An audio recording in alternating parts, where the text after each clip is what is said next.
नाम है सोहा। सोहा नाम के इंग्लिश में स्पेलिंग बनते हैं SOHA।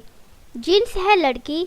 सोहा नाम का मज़हब मुस्लिम है और सोहा नाम के मायने हैं सितारे की तरह चमकने वाली।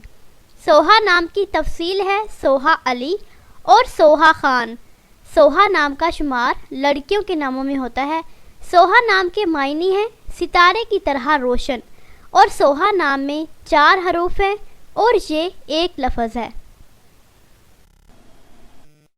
अपने नाम का मीनिंग जानने के लिए नीचे कमेंट बॉक्स में कमेंट करें, चैनल को सब्सक्राइब करें, वीडियो को लाइक और शेयर करें। मिलते हैं नेक्स्ट